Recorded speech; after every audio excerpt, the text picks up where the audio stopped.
Olá, bom dia! Na semana passada, comemorou-se o Dia Internacional da Síndrome de Down e um comentário feito em uma rede social por uma desembargadora do Tribunal de Justiça do Rio de Janeiro acendeu o debate sobre a inclusão e o respeito às pessoas com a síndrome. A desembargadora Marília Castro Neves publicou ofensas a Débora Seabra, que é a primeira professora do Brasil com síndrome de Down. Débora é aqui de Natal e a nossa equipe tentou entrevistá-la, mas por conta da agenda dela não foi possível. Mas para esse debate, para falar sobre esse tema que merece a nossa atenção e principalmente o nosso respeito, eu conto com a participação de Glauciane Santana, que é presidente da Associação de Síndrome de Down do Rio Grande do Norte, e Vanessa Freitas, que é fonoaudióloga da ADOT RN. A elas eu dou o meu bom dia para a gente falar sobre esse assunto que tanto repercutiu, né, na semana passada, que eu acredito que essa repercussão foi muito, até olhando por um lado positivo, né, para voltar, né, a falar desse assunto. Infelizmente, né, foi com uma coisa negativa, né, que isso veio à tona, mas de certa forma foi bom para que a gente voltasse a falar mais sobre a síndrome de Down e tornar isso o mais natural possível, né, na sociedade. Glauciane e Vanessa, sejam bem-vindas ao nosso Diálogo Plural. Glauciane, o que é a síndrome de Down e quais as características do indivíduo com a síndrome, para a gente entender, quem está em casa saber bem direitinho o que é que acontece? Bom, síndrome de Down é uma condição genética. Ela se dá no momento da concepção. Sim. A principal marca, a principal característica é a deficiência intelectual da parte cognitiva. É o que mais determina o comprometimento que a síndrome traz. Na parte fenotípica, que é o que aparece para as pessoas verem, é a questão da estatura mais baixa, o alargamento da base do pescoço, os olhos amendoados, a hipotonia muscular generalizada. Então, essas são as características externas, além de outras condições que comprometem alguns sistemas de saúde, aliás, alguns sistemas corporais que podem vir junto. A maioria das pessoas com síndrome de Down tem miopia, cardiopatias, comprometimentos na área endocrinológica. Então, assim, tem vários comprometimentos que precisam ser acompanhados ao longo da vida. Então, essa atenção, né? Por isso que existe tanta atenção maior para essas pessoas, né? Isso, exato. E eu já ouvi muita gente dizendo assim, eu conheço fulano que tem a síndrome de Down, mas não tem tanto assim, né? Como se tivesse a questão da gravidade, como se fosse gravidade 1, 2, 3. Isso é um erro, né? Falar isso? É um erro porque não existe grau na síndrome de Down. Isso. Todo indivíduo ele é único. Então, ele é o resultado da sua condição particular, é o resultado do investimento feito na estimulação precoce e das oportunidades que são dadas. Então, não dá para a gente classificar em grau 1, grau 2, grau 3, ou se ele vai ter grau 1, grau 2 ou grau 3, porque vai depender de toda uma condição socioambiental que vai influenciar no desenvolvimento dessa pessoa. Vanessa, é possível identificar causas ou sintomas da síndrome de Down? Que a Glauciane já falou um pouco sobre isso, né? Sim, justamente. A causa é hereditária. Ela pode ser causada hereditariamente sobre a avó daquela criança. Pode ter gerado a mãe com um tempo mais tardio na idade e a mãe mesmo também pela idade. Pode, hoje, está falando de ter acima de 32 anos a 36 anos, pode ocasionar essa mutação genética na criança. Mas para deixar também as mulheres, né, que querem ter filhos, a gente sabe que isso é uma questão genética e que nem todo mundo vai passar por isso, né? Que muitas mulheres ficam preocupadas, né? Isso vai de uma carga genética para outra, né? Existe uma preocupação muito grande. Hoje nós estamos vendo mães sendo mulheres sendo mães mais tardias, né? Por uma questão até de um desenvolvimento profissional, querer crescer, organizar sua vida, e estão deixando um pouco mais tarde ter. Mas isso, claro, que é um fator pouco causado assim não pode estar fechando. Sim. Poxa, eu vou ter 35 anos, 34 anos e eu vou gerar uma criança com síndrome de Down. Também ela não pode absorver isso, porque é uma mutação genética e também tem vários fatores por trás que podem ocasionar isso. Mas se vier, ok, a gente está aqui Ótimo, amamos. para falar sobre isso, exatamente sobre isso. Vanessa, que intervenções, terapias podem ser feitas para melhorar a qualidade de vida de quem tem a síndrome de Down? Isso também varia de um paciente para outro, não é isso? Justamente, varia, mas assim, existem pacientes que, como nossa colega falou aqui, Glauciane, que eles vêm apresentando comorbidades. Que são comorbidades? Ele tem a síndrome de Down e pode apresentar o quê? As cardiopatias, pode apresentar deficiência intelectual, a acuidade visual mais rebaixadas. Então, nós precisamos de uma equipe multiprofissional. É o quê? Com um cardiologista, tudo sendo precoce, ao nascer. Cardiologista, endócrino, oftalmo, fono, TO, físio e até a psicologia mesmo está trabalhando com esses pais com relação a como lidar com essa criança. Glauciane, por não se tratar de uma doença, né, a síndrome de Down não tem cura, né? Mas quais limitações ela pode causar na vida do paciente? A deficiência intelectual, como eu falei anteriormente, ela é o que mais determina vai determinar na condição de autonomia dessa pessoa. Então, se ela é mais comprometida intelectualmente, mais dependência da família ela terá. E no intuito de diminuir essa dependência e favorecer a autonomia, é necessário dar suporte desde a estimulação precoce, a escolarização, a profissionalização e as atividades da vida adulta. Perfeito. E para você que está em casa, nesse mês foi comemorado o Dia Internacional da Síndrome de Down. Esse é o nosso tema de hoje.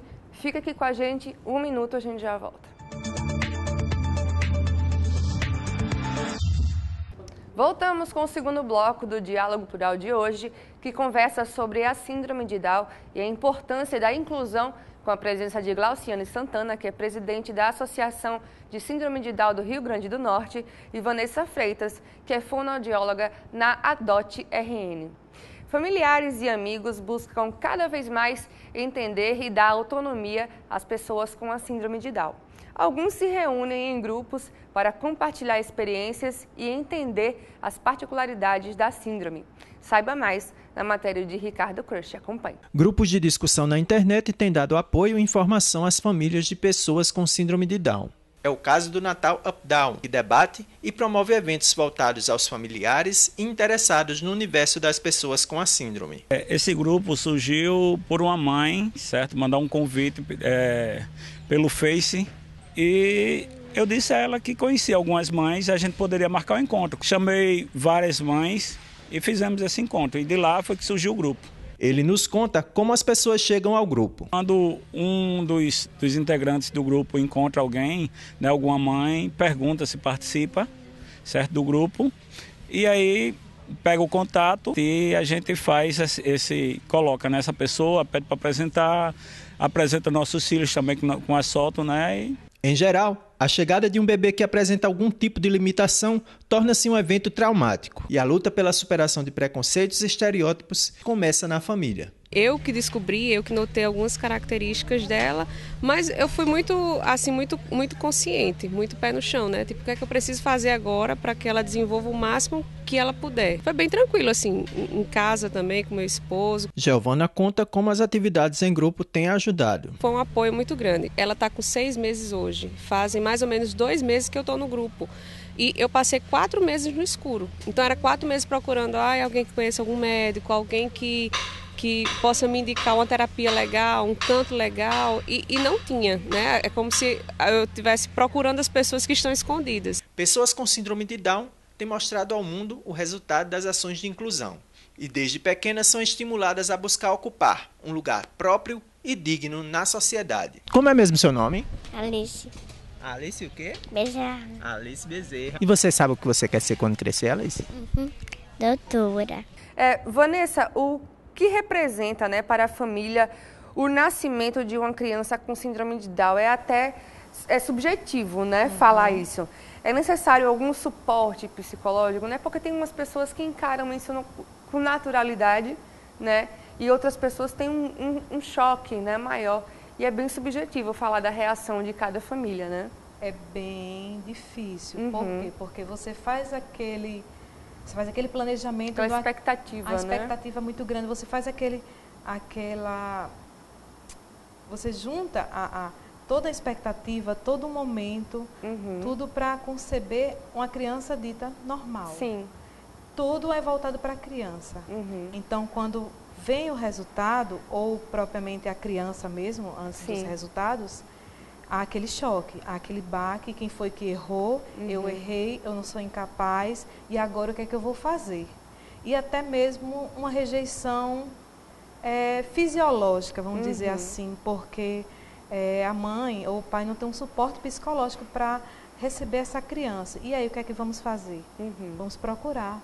O hospital é o primeiro órgão que tem que ser procurado. O setor de serviço social, o setor de psicologia, para dando esse suporte, para dar esses primeiros... falar isso, né? Porque algumas pessoas talvez fiquem, né, nesse problema de não saber, né? Eu não tenho recursos, eu não tenho financeiramente como marcar com uma criança que precisa de tantas coisas, né? Como a gente falou no primeiro bloco, né? Justamente. E sabe que eles têm direitos, né? Eles têm um benefício dado pelo governo, né? O governo federal, eles têm um benefício, e assim, até que eles se organizem psicologicamente para receber, para buscar os seus direitos, para começar os tratamentos, eles têm que estar bem psicologicamente, eles têm que estar bem orientados sobre tudo o que vai acontecer e do que pode haver, né? Porque crianças também, elas nascem algumas nascem quase, a maioria nasce com cardiopatias e ficam mais tempo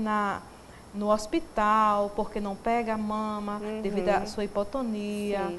Alguns geralmente ficam mais um tempinho e até a saída. E aí, eu saí do hospital, eu saí do meu âmbito de conforto, de proteção, e o que é que eu vou fazer lá fora? Verdade. A quem eu vou buscar? E a família, será que vai aceitar? A minha mãe, e agora? E meu pai? E meus familiares, o que é que vão dizer? Então, tudo isso tem que ser observado e tem que dar esse apoio, né? É verdade, é uma questão existe, assim, muito grande. Na verdade, é um luto. Porque assim, a gente gesta um filho na cabeça primeiro. Primeiro a gente sonha. Você tem um filho, isso, né, Luciane? Fala um pouco pra gente da tua experiência. A gente sonha com um filho, a gente idealiza como vai ser, como não vai ser, que profissão terá, que netos vão me dar. O nome, a gente pensa no nome e você imagina ele se desenvolvendo normalmente, né?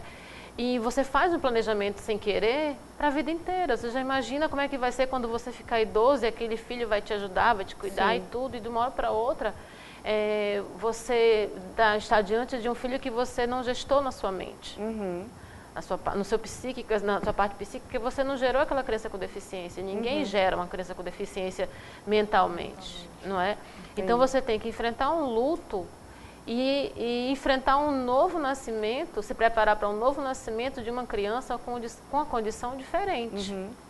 Então, assim, existem várias questões envolvidas que são os medos mesmo. O que eu vou fazer agora? De quem é a culpa? É minha? Sim.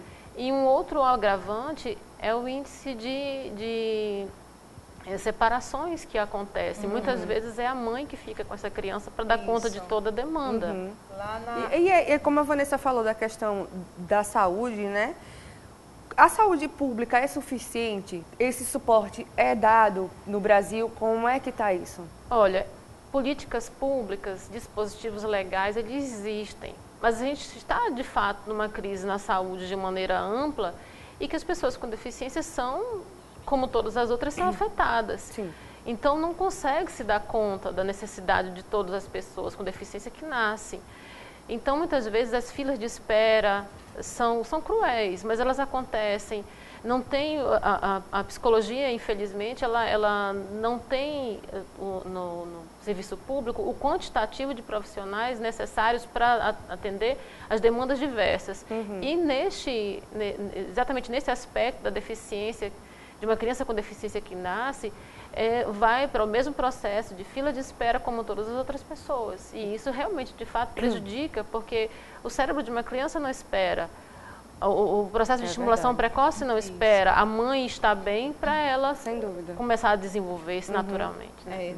Nós temos de 0 a 6 anos o boom de absorver. A criança naquele momento se torna uma esponjinha para absorver todo o estímulo. Então, é o momento que a gente tem que estar buscando. A criança nasceu correndo, tem que ser orientada a procurar as instituições capacitadas para dar esse suporte bem precoce, entendeu? Eu vejo como atendo lá na DOT, a lista de espera está imensa. Sim. E, graças a Deus, a comunicação está muito grande com relação a onde você deve procurar, o que você deve fazer. Estão chegando crianças, estão chegando bebês de 1 mês, de 2 meses, até 1 mês mesmo para estimulação. Então, eu vejo assim que funciona, entendeu?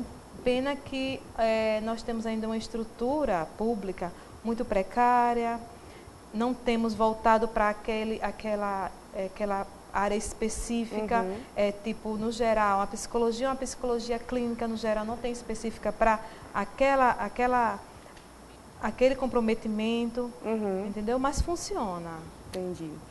E você que está em casa, acompanhe o nosso tema de hoje, que é a Síndrome de Down. Estamos com 2 convidadas debatendo sobre esse assunto. Se você chegou agora, fica aqui com a gente. 1 minuto, a gente já volta.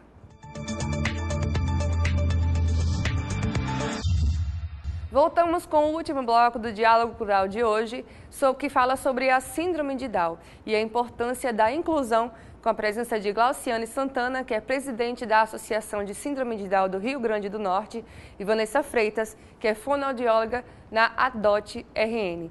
Gente, vamos para o nosso último bloco, infelizmente, como sempre, para tentar, né, falar mais um pouquinho desse assunto para quem está em casa. Vanessa, quais os estímulos que um bebê precisa, né, que tenha a síndrome de Down, né? A partir de quando a fonoaudiologia é indicada? Não só a fonoaudióloga, né? Mas outras coisas, que como você falou da cardiopatia, outras coisas. Tem a idade certinha para cada coisa? Não. Assim, logo no hospital ele precisa ser estimulado, porque vai iniciar com o mamar. Sim. O mamar, a gente sabe que a criança com síndrome de Down, ela nasce com uma hipotonia muscular e é global. Então, para a criança pegar no seio da mãe, para fazer aquela sucção, sim, ela precisa de um estímulo, ela precisa de uma ajuda. A fono faz o estímulo na musculatura, faz com que ele pegue corretamente o seio da mãe para estar sugando. Aí também tem, logo após, nós trabalhamos o quê? Os estímulos sensoriais como um todo. Então, a parte auditiva, sim, com os exames precoces, né? A gente faz os exames audiológicos precoce para detectar algo precocemente auditivo.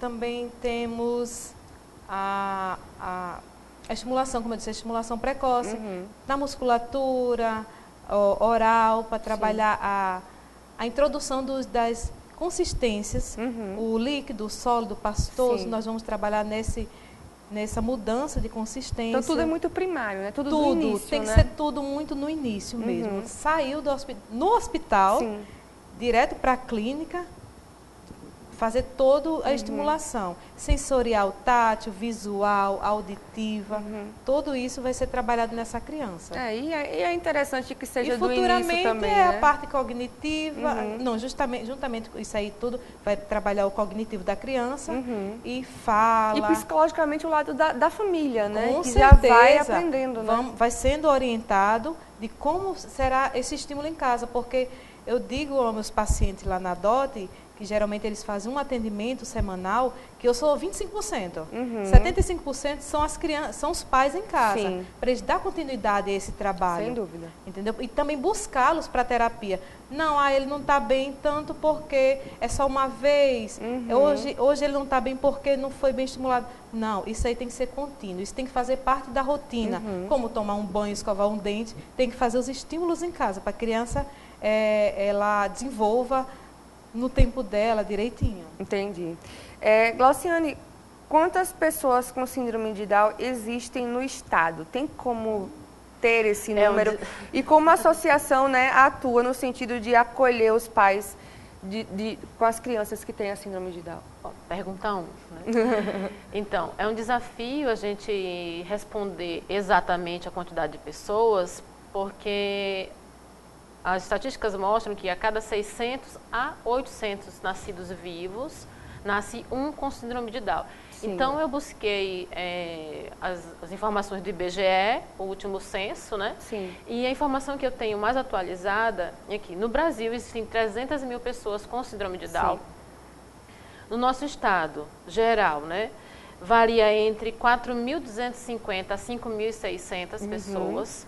Na região metropolitana, e eu falo da região metropolitana porque nesses municípios ao redor de Natal, muitas vezes não tem o suporte de atendimento, eles precisam vir à capital para receber atendimento. Varia entre 1.971 a 2.628 pessoas com síndrome de Down. E em Natal, fazendo a correlação do censo, né, de 1.100 a 1.470. A grande pergunta é, aonde estão essas pessoas? Sim. Né? Muitas delas estão em suas casas. Escondidas. Eu tenho um conhecido aqui, minha filha nasceu deficiente, minha filha nasceu mongol. Nossa, esse termo é bem antigo, mas que então ela ficou guardadinha dentro de casa. Hoje ela já deve ter por volta de seus 40 anos. Nossa. E ficou guardadinha dentro de casa. Eu só descobri porque eu fui... Ela tem um mercadinho, eu fui lá e vi aquela moça num canto. Eu assim, porque a gente tem aquele olhar, né? Aí eu disse, é sua filha? Vá para dentro. Nossa. Então, já há muito tempo, né?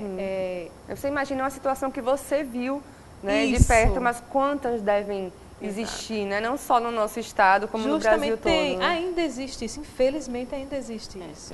E o papel da associação, que nasceu há 35 anos atrás, nós vamos fazer 35 anos esse ano em agosto, ela nasceu exatamente na contramão dessa postura de alguns pais. Então, qual foi o primeiro objetivo da Associação Síndrome de Down há 35 anos? Foi quebrar o preconceito, foi colocar as pessoas com síndrome de Down que nascessem na rua, nos espaços. Então, a associação, ela faz esse acolhimento, ela, como não é uma entidade filantrópica no sentido de oferecer assistência, ela é uma entidade filantrópica porque não visa lucro. Mas ela não oferece assistência ambulatorial, ela é uma entidade de defesa de direitos. Então, o que nós podemos, durante todos esses anos, de modificar leis, dispositivos e normas que mudassem a vida das pessoas com síndrome de Down, nós procuramos fazer ao longo desses 35 anos. Então, orientar as pessoas a buscar a estimulação precoce, as famílias, né, buscar o atendimento multidisciplinar, tanto para a criança como para a família. Uma família que não consegue fazer com que a inclusão afete o seu âmago, ela não consegue incluir essa criança na rua, nos espaços, ela esconde. Então, a associação vem ao longo do tempo estimulando as pessoas a viver a cidadania. Então, uma pessoa com síndrome de Down, ela é, além de qualquer outra coisa, um cidadão como qualquer outro. Então, tem direitos. Então, direito à saúde, direito à educação, como todas as outras pessoas, e numa escola regular, que é onde tem que acontecer, e é onde acontece a cidadania. Então, pensando de maneira, desde o nascimento, a gente estimula que eles continuem fazendo suas atividades até a vida adulta, considerando que existe um risco de Alzheimer precoce nas pessoas com síndrome de Down.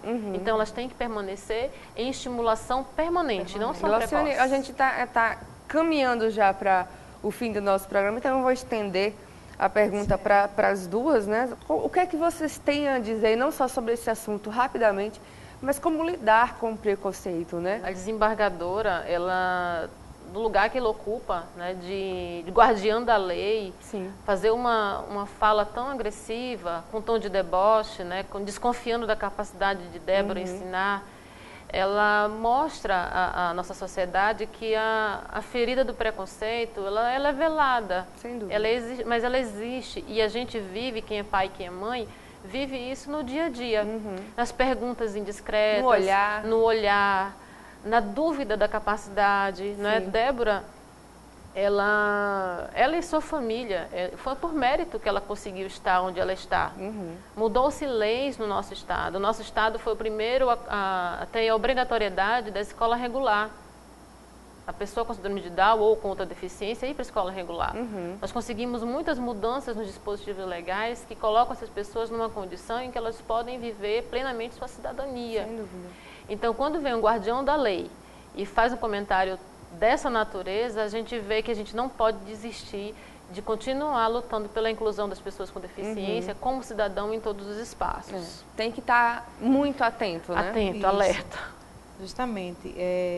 Ressaltando o que ela falou com relação à estimulação precoce ou contínua, lá na ADOT eu tenho um projeto que eu chamo de Projeto Reaprender, Sim. que é um grupo de DAO, que eles hoje são 4 DAOs, que na faixa etária de 15 a 25 anos, 25 a 28 anos, que um sabe escrever, o outro sabe ler, o outro tem uma fala mais, com menos uma apraxia, cada um tem suas habilidades e eu trabalho entre si a troca dessas habilidades entre eles. É um trabalho contínuo. Verdade. E dali eles vão para uma natação, para um grupo de dança, coisas diferentes daquela tradicional que desde pequenininho está fazendo. Entendeu? Então, isso é mais um método, mais uma coisa rica, ganha nesse projeto, para estar expondo à sociedade. Já a associação pensa em tirá-lo dos espaços, né? E a gente convida para um cinema, convida para uma pizzaria. Semana passada a gente convidou para um passeio de moto, aventuras. Sem dúvida. Todos nós, né, precisamos de um tratamento contínuo, né? Isso. Então, Todos nós. aí naturalmente a gente olha para uma criança com síndrome de Down e tem que tratar com naturalidade e assim segue a vida, né? Vanessa, Glauciane, muito obrigada pela presença das duas, pela contribuição aqui e espero que o trabalho de vocês seja, né, cada vez mais exaltado, né? E que a gente tenha cada vez mais respeito. E se você quiser mais informações sobre o diálogo plural, acompanhe as atualizações no nosso Instagram, pelo SintesteRN, no nosso site, o www.sintesterrn.org.br ou na nossa página do Facebook, que é o facebook.com/SintesteRN. A você um ótimo final de semana e até o próximo sábado, se Deus quiser. Tchau, tchau.